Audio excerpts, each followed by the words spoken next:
বিদায় বন্ধু শহীদ হাদি। আল্লাহর সকল সৃষ্টি নিশ্চয়ই তার কাছেই ফিরে যাবে। ইন্না লিল্লাহি ওয়া ইন্না ইলাইহি রাজিউন।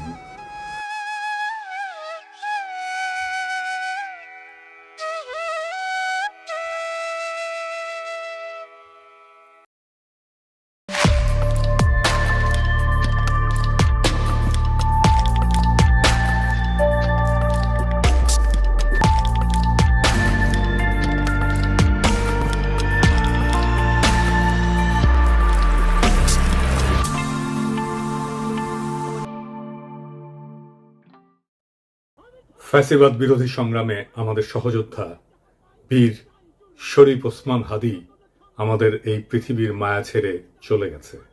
সৃষ্টিকর্তা তার শহীদ মৃত্যু কবুল করে তাকে জান্নাতের উচ্চ মাকাম দান করুন। হাদির শহীদ হওয়ার খবরের পরে সারা বাংলাদেশ শোকে বিহ্বল এবং ক্রোধে বিক্ষুব্ধ হয়ে উঠছে। চারিদিকে নানা ঘটনা ঘটছে। প্রথম আলো ডেইলি স্টারে আগুন দিয়ে ভস্মীভূত করে দেওয়া হয়েছে। ছায়ানটে আক্রমণ করা হয়েছে। 32 নম্বর যেটুকু অবশিষ্ট ছিল সেইটুকু মোটামুটি জয় বাংলা করে দেওয়া হয়েছে। বাঙ্গু সুশীল প্রগতিশীলরা একসাথে ঝাঁপে পড়েছে আমার উপরে, আমি নাকি এসব করাইতেছি। একবার এরা কয় পিনাকির ডাকে কেউ আসে না, আবার এরাই কয় আমি মব করিচ্ছি। কি বিচিত্র এই বাঙ্গু সুশীলেরা। অথচ আপনারা জানেন গতকাল পরিস্থিতি শান্ত করার জন্য আমি কি না করেছি। এমনকি ডেইলি স্টারের সাংবাদিকদের যারা উদ্ধার করছে তাদের সাথে সার্বক্ষণিকভাবে যুক্ত থেকে কাজটা সুচারুরূপে যেন সম্পন্ন হয় সেটা আমি দেখছি। প্রিয় দেশবাসী, ডেইলি স্টার অফিসে ভেতরে অনেক সাংবাদিক আটকা পড়েছে। আপনারা মেহেরবানি করে সেনাবাহিনীকে আটকে পড়া সাংবাদিকদেরকে উদ্ধার করতে দিন। আপনাদের অনুরোধ করছি, মেহেরবানি করে দয়া করে আটকে পড়া সাংবাদিকদেরকে সেনাবাহিনীকে উদ্ধার করতে দিন। হাদির পবিত্র স্মৃতিকে কলঙ্কিত আমরা না করি। সবাইকে আমি শান্ত থাকার আহ্বান জানাচ্ছি।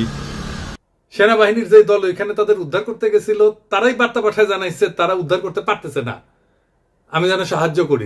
যাই হোক, তবে যদি কেউ বলে যে প্রথম আলো ডেইলি স্টারের আর ছায়ানটের বিরুদ্ধে অবিরাম ফাইট দিয়ে গেছি, আমি তাদের জয় বাংলা করার ইচ্ছা পোষণ করেছি, এটা সত্য।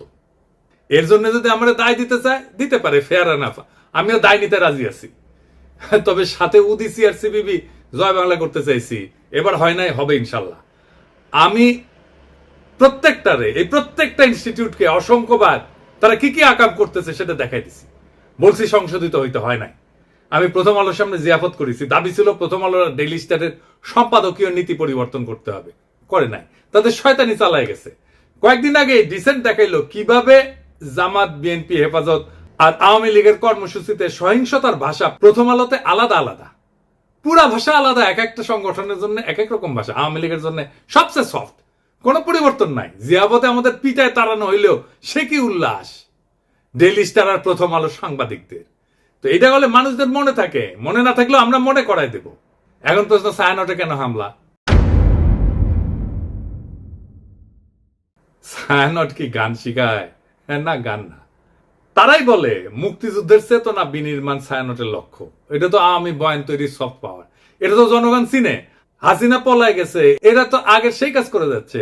2024-এ 5ই আগস্টের পর ফ্যাসিবাদের বিরুদ্ধে কোনো কাজ করেছে এরা? করা লাগলো নি, করে নাই। 2025-এ পয়লা বৈশাখে তারা বলে বাঙালি জাগবেই, সবাই মিলে সুন্দর দিন কাটানোর সময় ফিরবেই, মানে এখন নাই, সার্থক হবেই মানুষ, দেশ, এই পৃথিবীকে ভালোবেসে চলবার মন্ত্র। মানে সময়টা চলে গেছে, আবার আপাচট করে ফিরে আসবে। এখন সবাই মিলে সুন্দর করে দিন কাটাইতেছি না, এই কান্নাকাটি ওদের থাকবে। এই গান তো করতে আসে নাই, রাজনীতি করতে আসছে। মাইক খাবে না? আমাদের হাদিও একটা কালচারাল ফ্রন্ট করেছিল, ইনকিলাব মঞ্চ, ওরা তো মাইরাই ফেললো আওয়ামী লীগের লোক। তার পাল্টা তো আপনাদেরটা ভাঙচুর হইতেই পারে, মাইনা নেন। আওয়ামী লীগ তো এতদিন একটা ভাব নিছে কি, গিলে করা পাঞ্জাবি পরবে, একটা পাশে চটি ব্যাগ থাকবে, সিথি করে চুল আঁচড়াবে, হ্যাঁ, এরপরে একটু রবীন্দ্রনাথ করবে, শান্তিনিকেতনী ভাষায় বলবে, অশুদ্ধ অশ্লীল একদমই বলা যাবে না। এই করে করে করে করে আসাদুজ্জামান নূর শুধু গণহত্যাই করবে না, তার গাড়ি বহরে যারা হামলা করছে তাদেরকে গুম করছে, খুন করছে। এই যে ছায়ানটি, এই যে উদিচি, এই পুরো গ্রুপটা, তাদের প্রোডাক্ট কারা? এই যে হুমায়ুন আহমেদের সাহেবের যে নাটক করতো আমির খসরু খসরু কি জানি খসরু ভুলে গেছি, স্বাধীন খসরু, ভাবেন 54 বছর বয়স এই স্টুপিডটার। মানে আওয়ামী লীগ যে কত বড় স্টুপিড হইতে পারে ওদের সব গেছে। মানে ওরা এই দুনিয়ার সমস্ত নারী অধিকারের তো টেন্ডার নিয়ে আসছে, নারী অধিকার নিয়ে কথা বলবে, ওরা সংস্কৃতি কর্মী। এই যে একজন মহিলা উপদেষ্টা তার ছবিটা পিছনে রাইখা যেই ভাষায় যা বলতেছে, এইটা তো ছাপরি বললেও হয় না, এটা দুনিয়া কোথাও নাই, এটা কোনো ক্লাসই নাই। মূলত আওয়ামী লীগ এই ক্লাসেই বিলং করে। তো আওয়ামী লীগ যে এই ক্লাসে বিলং করে এইটা যাতে ধরা না পড়ে, এই জন্য তারা এইরকম গিলে করা পাঞ্জাবি, অনেক বুদ্ধিজীবী তাত্ত্বিক, এই যে তাদেরকে দিয়ে দিয়ে দিয়ে দিয়ে প্রচুর ভেগ কথাবার্তা বলাইতো। আপনি অর্ধেক বুঝবেন অর্ধেক বুঝবেন না, আলো আধারি ভাষা, চর্যাপদের মতো, মানে বিরাট একটা তাত্ত্বিক ব্যাপার। এই বলে বলে তারা বাঙালি জাতীয়তাবাদের নামে বাংলাদেশকে টুঙ্গিপাড়ার কলোনি বানাইছিল। আমাদেরকে এখন যেটা করতে হবে, সেই কলকাতা এবং টুঙ্গিপাড়ার কলোনিয়ালিজম ভেঙে ঢাকার বাংলাদেশ গড়ে তুলতে হবে। আর বাংলা মানে আর এখন আর কলকাতা না, বাংলা মানেই বাংলাদেশ। এই স্বাধীন পরিচয়ের জন্য আমাদের দীর্ঘ প্রস্তুতি নিতে হবে, মনস্তাত্ত্বিক লড়াই, সাংস্কৃতিক লড়াইয়ের জন্য। আমি আশা করছি যে আপনারা সবাই যে যার পরিসরে, জুলাই শুধু বাঁচিয়ে রাখলে হবে না, জুলাইকে মাথা উঁচু করে বাঁচিয়ে রাখতে হবে, তাহলেই বাংলাদেশের স্বাধীনতা, সার্বভৌমত্ব বাঁচবে, বাংলাদেশ বাঁচবে। তাহাদিরা আসলে মারছে কে? হাদির হত্যাকাণ্ডের পিছনে ডিজিএফআই আছে, এটা আমার শক্ত অনুমান। প্রত্যেকটা জায়গায় ডিজিএফআই এর সিগনেচার বর্তমান। কেন কইছি?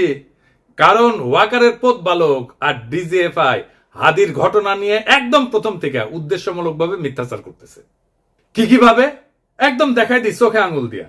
ঘটনা ঘটে শুক্রবার 12 ডিসেম্বর দুপুরের দিকে।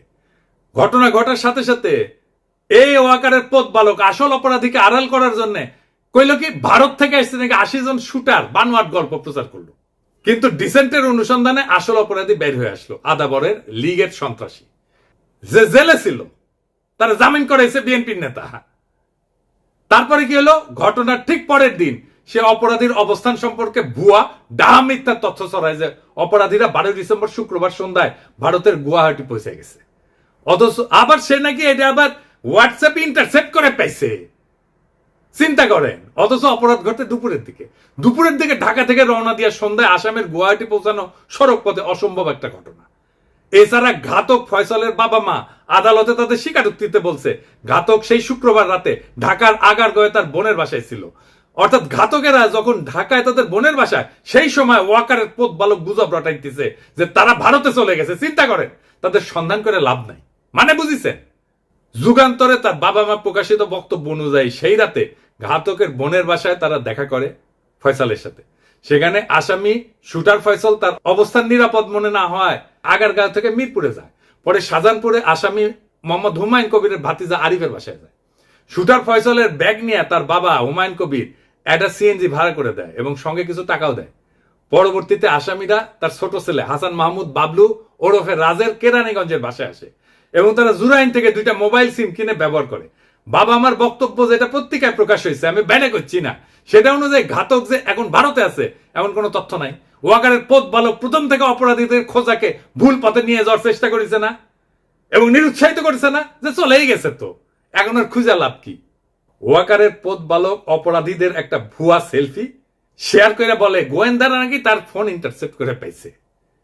এইরকম আজগুবি দাবিকে কম্পিউটার ইঞ্জিনিয়ার হাস্যকর বলে ব্যাখ্যা করছে এবং কেন এটা মিথ্যা দাবি এবং অসম্ভব ঘটনা সেটাও ব্যাখ্যা করছে। তবে সফটওয়্যার ইঞ্জিনিয়ার তানভীর আহমেদ আরজেল সাইরের দাবি মিথ্যা উল্লেখ করে তাকে চ্যালেঞ্জ করেছেন। আইটি এক্সপার্ট তানভীর আহমেদ গণমাধ্যমকে জানান, একজন সফটওয়্যার ইঞ্জিনিয়ার হিসেবে বলছি, জুলকারনাইন সায়ের 100% ভুয়া তথ্য দিয়েছে। সে দাবি করছে অপরাধীরা অন্যের মোবাইলে সেলফি পাঠাইছে আর সেটা গোয়েন্দা সংস্থা ইন্টারসেপ্ট করে এই ছবি পাইছে। 2026-এ এসেও এই কথা বিশ্বাস করার মতো নয়। পথ বালককে বলছিল আইসে ডিবেট করতে, করে নাই। এই 3টা ঘটনা থেকে এটাই প্রমাণিত হয় যে ওয়াকারের পথ বালক আর ডিজিএফআই প্রথম থেকে হাদির ঘটনা নিয়ে আসল অপরাধীকে আড়াল এবং রক্ষা করার জন্য একের পর এক মিস ইনফরমেশন আর স্মোক স্ক্রিন ছড়ায় গেছে। এই ইন্ডিয়ার দালাল পথ বালক বাংলাদেশের জনগণের 1 নাম্বার শত্রু, বাংলাদেশের স্বাধীনতা সার্বভৌমত্বের শত্রু। তবে একটা কথা সবাইকে একটু বলি, একটু শোনেন। শহীদ ওসমান হাদির মরদেহ এখনো দেশে এসে পৌঁছায়নি। স্বাভাবিকভাবে আমাদের প্রত্যেকের হৃদয় ভারাক্রান্ত আবেগে বিক্ষুব্ধ। এই মুহূর্তে আমাদের সবচেয়ে আগে যেটা দরকার তা হলো সর্বোচ্চ সংযম এবং দায়িত্বশীল আচরণ নিশ্চিত করা, যেন একজন জুলাই যোদ্ধার বিরচিত আত্মত্যাগের প্রতি যথাযথ সম্মান জানায় তার জানাজা এবং দাফন শান্তিপূর্ণ এবং মর্যাদার সাথে সম্পন্ন করা যায়। এমন সংবেদনশীল সময় পরিস্থিতিকে আরো নাজুক করে তুললে এটা হবে একেবারে বেপরোয়া এবং আত্মঘাতী, যার পরিণতি হবে গভীরভাবে ক্ষতিকর। এর তাৎক্ষণিক ফলাফল অনুমান করা কঠিন না, কিন্তু তা হবে ধ্বংসাত্মক। দীর্ঘদিনের ক্ষোভ থেকে ফ্যাসিস্ট বয়ান উৎপাদনকারী দেশের 2টা পত্রিকা জনতা হামলা ভাঙচুর অগ্নিসংযোগ হয়েছে এবং আগুনে কিন্তু একটা পত্রিকার সাংবাদিকদের জীবন বিপন্ন হয়ে উঠছিল। পরিস্থিতির যেন আর অবনতি না হয়, মেহেরবানি করে সতর্ক থাকবেন। আমাদের তো সব কাজের দোষ। বিদেশি গণমাধ্যম চাইবে, ইন্ডিয়া চাইবে হাদির শহীদ মৃত্যুকে শিরোনাম না বানায় অগ্নিসংযোগ ভাঙচুরের দৃশ্যকে শিরোনাম বানাইতে। এটা ঘটলে আড়ালে পড়ে যাবে আসল এবং জরুরি সত্য, হাদির শাহাদাত, তার আদর্শ এবং যে শক্তির বিরুদ্ধে লড়াই করতে যেয়ে তাকে প্রাণ দিতে হয়েছে। আরো দুঃখজনক হইল, গুলিবিদ্ধ হওয়ার পর সারা দেশে হাদিকে ঘিরে যে বিপুল ভালোবাসা, দীপ্ত আবেগ এবং নৈতিক সংহতির জোয়ার সৃষ্টি হয়েছে তা মারাত্মকভাবে ক্ষতিগ্রস্ত হবে। আমরা কোনোভাবেই হাদির আত্মত্যাগকে এইভাবে নষ্ট হতে দিতে পারি না। আমাদের শত্রুরা চায় বাংলাদেশের মানুষ যেন ঐক্যবদ্ধভাবে আধিপত্য এবং দমন নীতির বিরুদ্ধে দাঁড়াইতে না পারে, ইনসাফের পক্ষে দাঁড়াইতে না পারে, স্বাধীন সার্বভৌম বাংলাদেশের পক্ষে দাঁড়াইতে না পারে।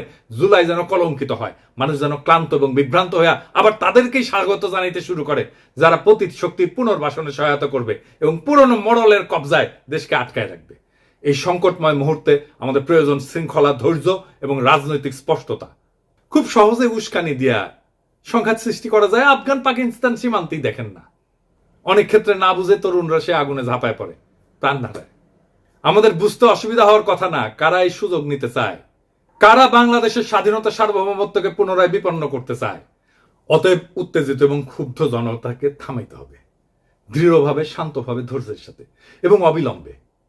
হাদির লড়াইকে রক্ষা করার জন্য, নতুন বাংলাদেশকে রক্ষা করার জন্য, বিপ্লবকে রক্ষা করার জন্য এবং যে ইনসাফ, মর্যাদা এবং আদর্শে অবিচল থাকার কারণে হাদিকে জীবন দিতে হয়েছে, সেই সুমহান লক্ষ্যের স্বার্থে আমাদের এই দায়িত্ব পালন করতেই হবে। আমরা সেটা করব ইনশাল্লাহ। ইনকিলাব জিন্দাবাদ, শহীদ হাদি অমর হোক।